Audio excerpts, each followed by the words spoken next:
When it comes to Kendrick Lamar, and when it comes to Drake, if you are ready to find out how a man building ice sculptures somehow connects to an album that is finally getting closer, and what that album is genuinely going to be about based on real inside information, leave a like and let's get straight into it. Because the answer is confirmed. Diss tracks are coming, and the primary target is exactly the person you already have in mind. Before anything else, Drake stacking up frozen blocks has somehow reignited his entire fan base without a single second of music being played. So do your part, leave a like, subscribe, and help keep this conversation honest. Because the Drake stans have hit a genuinely new ceiling of delusion, standing around a frozen cube, treating it like a cultural landmark, when all Drake actually did was pay someone to build some ice and tuck something inside it. Not a song, not a bar, just ice. And people came running. The stunt is clearly engineered for Drake's most impressionable supporters and the clout-hungry streamer circuit that has been keeping his name in rotation. But I am not here to analyze a cube. What I actually want to do today, and what nobody else in this conversation is bothering to do, is cut through the spectacle and focus on what is genuinely being reported about this album behind the scenes. Because while people are treating a block of ice like a sacred object, real information about what Iceman is actually going to say has already surfaced. And given the context of the last 2 years, it lands almost exactly where you would expect. To be direct, I have no interest in functioning as an Iceman hype machine. What I want to do is look honestly at what informed industry voices are actually reporting about this record. And what they are telling us, what the album is going to center around, is something that should not surprise anyone paying attention, but is still somehow stunning to see confirmed in 2026. Because no matter what anyone thinks about an ice sculpture as a marketing tool, the cube has absolutely nothing to do with the music. It is a distraction. And the music is what this conversation should actually be about. Whether the ice stunt lands as innovative or embarrassing is genuinely beside the point. What matters is what Drake releases when the ice eventually melts and the hard drive comes out and the album finally surfaces. And everything about how Drake is operating right now, the elaborate staging, the theatrical buildup, the cinematic rollout, signals very clearly that the presentation is being used to compensate for something. Specifically, the absence of any music that people are organically excited to hear. That is what spectacle over substance actually means, and that is the foundation the Iceman era is currently built on. Because the reality of what Drake has given the world in this rollout is this: no new music, no preview, no genuine creative evidence that anything has changed. Just some blocks of ice and a promise that something is inside one of them.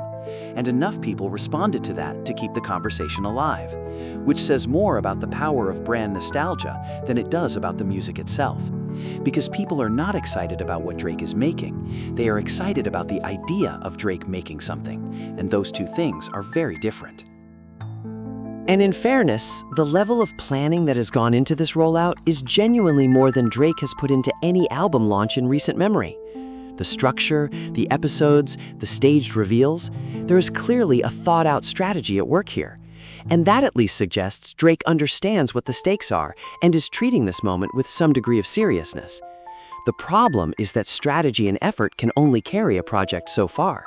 Eventually, the music has to arrive and carry its own weight, and nothing we've seen yet tells us whether that is actually going to happen. And the specific tease Drake is using to maintain interest, the promise of a release date hidden inside a hard drive inside a melting ice sculpture, is almost too on brand to properly process. We are being asked to wait for ice to melt to find out when an album drops, in 2026, from one of the highest-selling artists in the history of recorded music. And rather than stand around waiting for that particular reveal, let's actually talk about what the album is going to contain, because that information exists right now from a source that has been consistently accurate all year. The insider in question correctly called Baby Keem's album announcement down to the exact hour, had Don Toliver's drop date before it went public, called Harry Styles and several other major releases well in advance. This is not a guessing account or a rumor aggregator.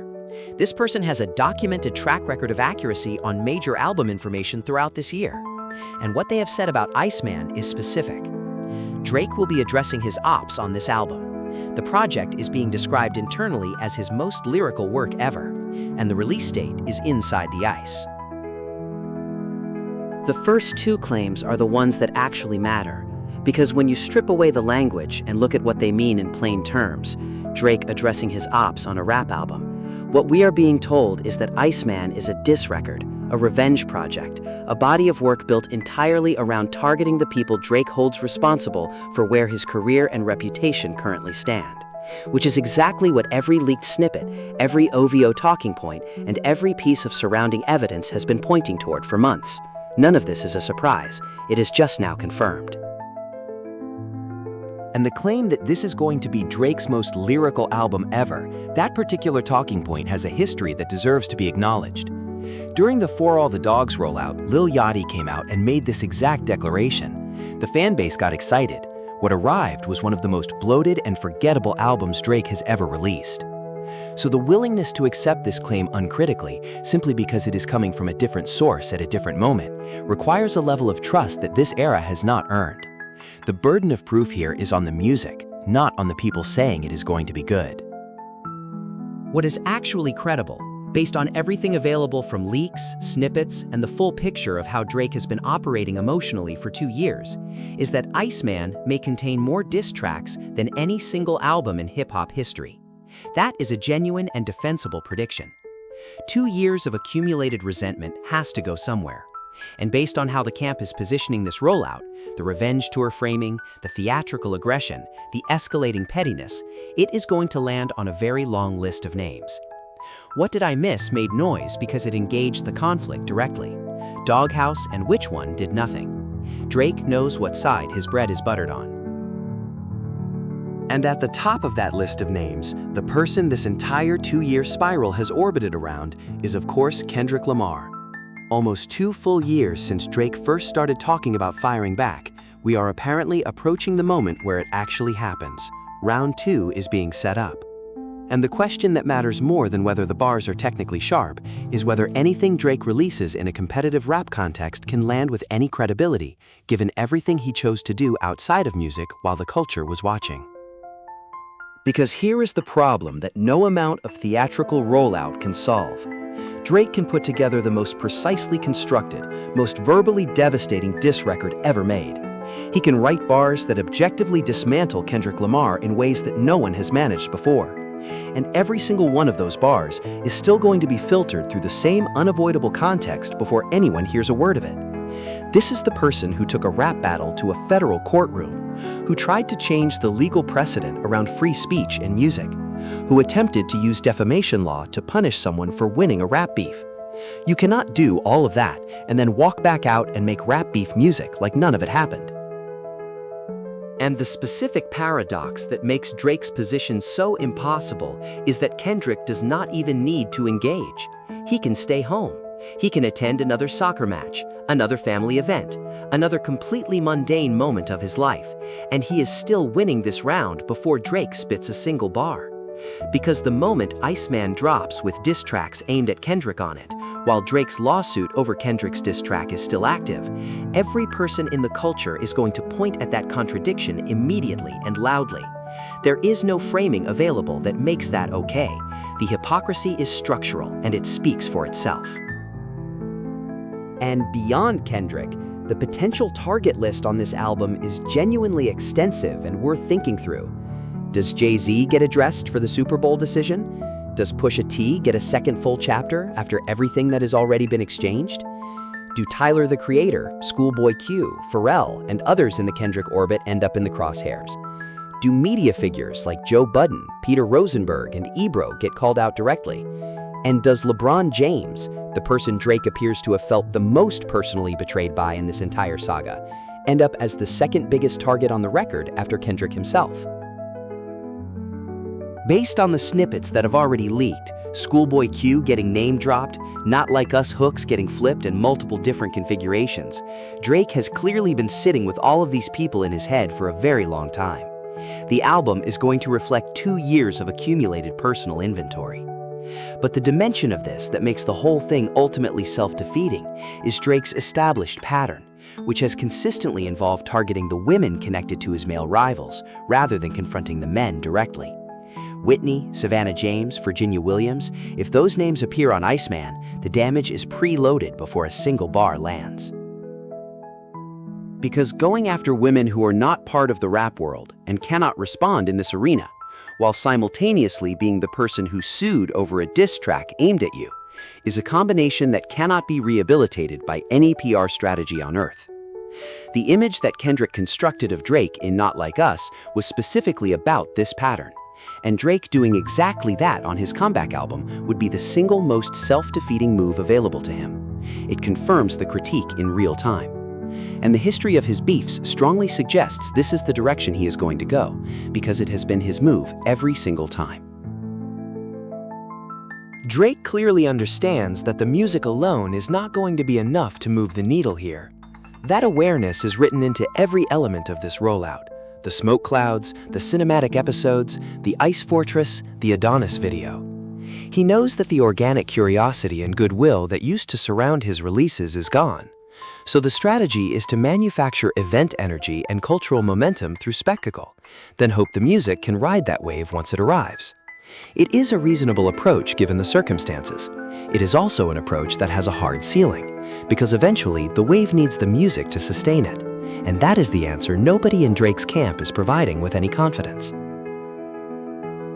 And the deepest structural problem with Iceman, the one that exists regardless of how the bars actually sound or how well the production lands, is the paradox Drake has built around this entire project.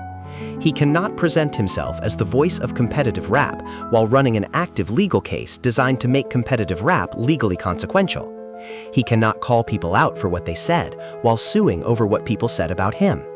He cannot claim the aggressor position and the victim position at the same time, and he has been attempting to occupy both of those positions simultaneously for 2 full years. The contradiction precedes every bar on the album.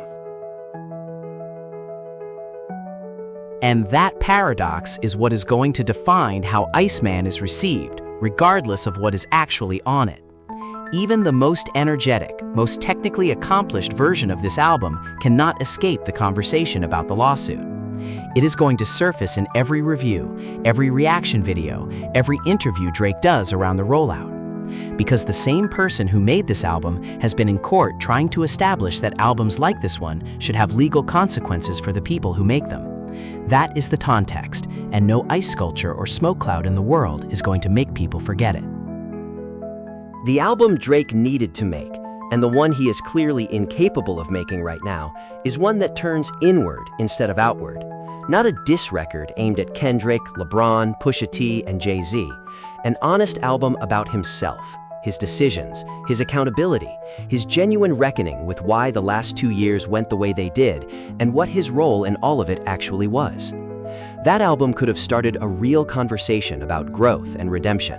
That album might have earned back a measure of the respect that has been lost. What we are getting instead is a spite record. And spite records made from a position of unprocessed loss have a very poor track record in this genre. The lawsuit being active while the album is being released is not a minor detail. It is the defining context that everything on this record is going to be filtered through. Every diss track is going to be read alongside the legal filings. Every competitive bar is going to be measured against the court documents. Every aggressive claim Drake makes on this album is going to sit directly next to the documented reality of him spending a year trying to get the legal system to make those exact kinds of claims legally consequential for anyone who directed them at him. There is no clean break available, no reset, no version of this rollout where the album gets to exist as pure music separate from everything surrounding it. Drake built that cage himself over 2 years of choices, and now the album is going to have to live inside it. The full irony of everything Drake is attempting here is worth stating as plainly as possible. He is preparing to walk back into the arena using the diss track, the specific creative weapon he spent an entire year trying to get restricted through the legal system, as his primary tool for reclaiming relevance. He tried to establish that diss tracks should carry legal consequences, and now he is making diss tracks. And the target list on this album could genuinely be one of the longest ever assembled on a single record. Kendrick at the top, LeBron likely second, Pusha T, Jay-Z, media personalities, women connected to rivals, figures from completely outside the music world who made a single joke at Drake's expense and apparently never left his list. The sheer volume of personal grievances being brought into one project might be historically unprecedented. But volume of targets does not make a great album. An album that functions as a comprehensive inventory of unresolved resentments is not going to be remembered as a comeback. It is going to be remembered as a document, a detailed, self-authored record of everything Drake could not let go of. And documents of that kind reveal far more about the person who wrote them than about any of the people they are aimed at. Because the albums that genuinely endure in this culture, the ones people return to a decade later, are not built around competitive point scoring or gotcha moments or shock value disses. They are built on honesty, on an artist saying something real and vulnerable and true about who they actually are. And an album about how much Drake resents Kendrick Lamar, LeBron James, Pusha T, and everyone else who has ever embarrassed him is the complete opposite of that. It is going to tell everyone who listens to it exactly what kind of person Drake became in the 2 years after losing. And if the women connected to his rivals end up with bars on this record, and the pattern of his entire career strongly suggests they will, every one of those bars confirms in real time exactly what Kendrick said about him and Not Like Us. That is not firepower, that is self-sabotage in bar form. The stands will celebrate for a few weeks, academics will have content, and then what? Rebuilding a career is not done through ice sculptures and diss records. It is done through music that makes people feel something they have never felt before. And nothing about Iceman suggests that is what is coming. This is not a comeback album, it is a closing statement. An album built entirely on 2 years of unprocessed anger does not age into a classic. It ages into a cautionary tale. And no amount of ice is going to change what the music underneath all of this actually says about the person who made it.